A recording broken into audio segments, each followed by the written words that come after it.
Welcome to Grandma's Bedtime Stories. I'm glad you're here. Do you see a bear beside me? There is a bear beside me. This is Barnaby Bear. And he has honey with him. And he has protection on him because we're going outside. We're outside with the lake and a boat and the forest. What do you think you do when you go to all these places? Do you think you go camping? Well, that's what the story is about today, is going to camp. Have you been to camp before? Well, let's learn the Berenstain Bears go to camp. Are you ready to listen? Great. The Berenstain Bears go to camp by Stan and Jan Berenstain. It was the last day of school and the beginning of vacation. That wonderful time when little bears could sit around doing absolutely nothing. Brother Bear and Sister Bear shouted goodbye to Teacher Jane and hopped onto the bus for the happy trip home. Well, asked Mama Bear after a day or so of vacation, are you enjoying sitting around doing nothing? It's great, said Sister. Absolutely, said Brother. There's just one trouble with it, added Sister.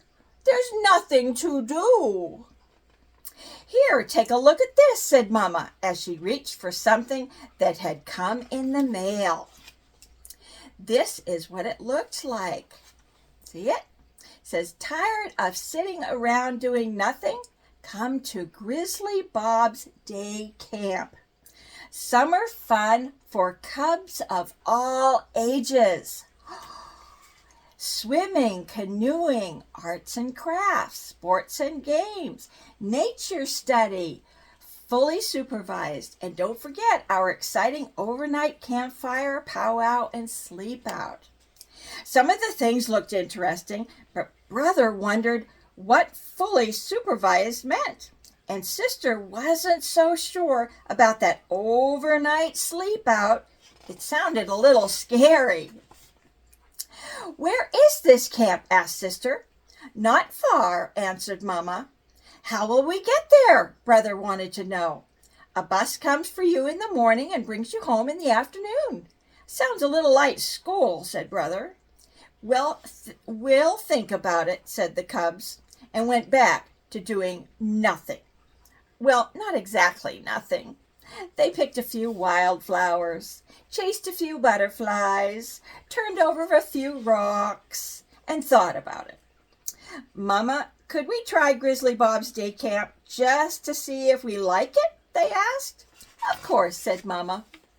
A couple of mornings later, Brother and Sister were in camp shorts and t-shirts, all ready and waiting when the bus came. It didn't look like much like a school bus.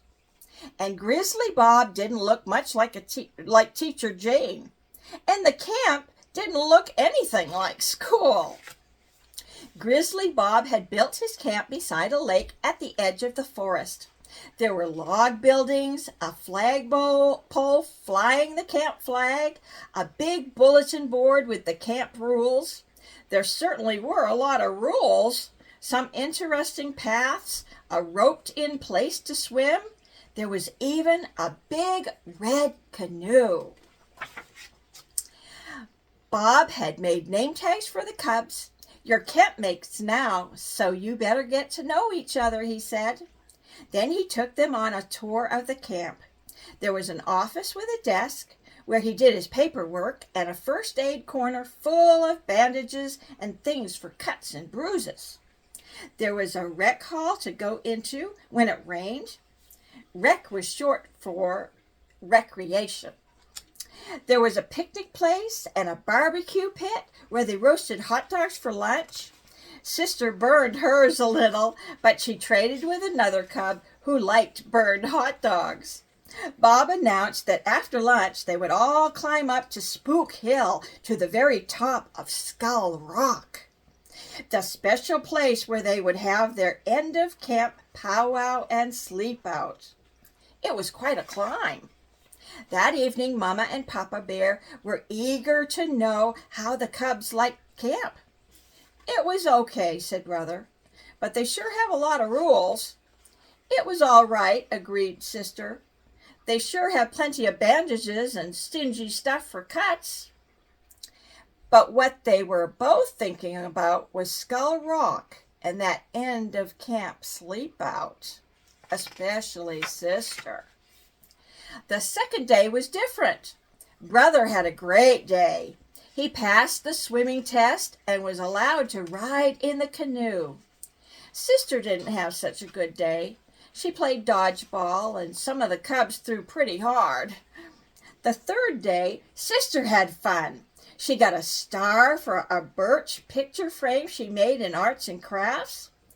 But Brother hurt his knee in the wheelbarrow race.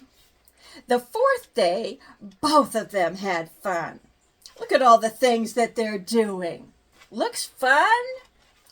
And every day after that, so much fun that they forgot about Skull Rock and the sleep out. Almost. Papa found the sleeping bags that he and Mama had used on their honeymoon, and when the camp bus came on the morning of the big night, Brother and Sister were ready, sort of. The climb up Spook Hill wasn't so hard this time, even with backpacks. The cubs were strong and tough from their summer of camping. Tomorrow would be field day, the last day of camp, when their parents would come to watch their games and contests and see awards given out. But for now, all the cubs could think about was the big sleep out. It was just beginning to get dark when they reached Skull Rock. Grizzly Bob built a campfire. Then he went into a small cave. When he came out, he was dressed in a beautiful Indian costume. Then the cubs sat in a semicircle and the powwow began. Bob told them old Indian legends of the great animal spirits, the story of the great grizzly as big as a mountain, the soaring eagle who filled the sky, and the mighty salmon whose colors made the rainbow. As Bob told the old stories, the cubs could almost see the wonderful creatures in the firelit smoke as it curled up into the sky. After the powwow, they had cocoa and honey bread. Then they curled up in their sleeping bags, and soon they were all fast asleep, even Sister. The next day, Brother and Sister did very well in the field games and contests.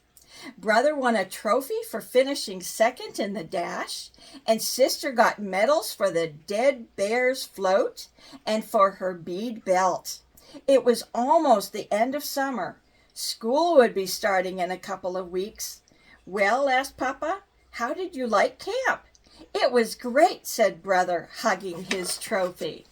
It was great, agreed Sister, wearing her medals proudly. But you know something? After Grizzly Bob's day camp, school will be like a vacation.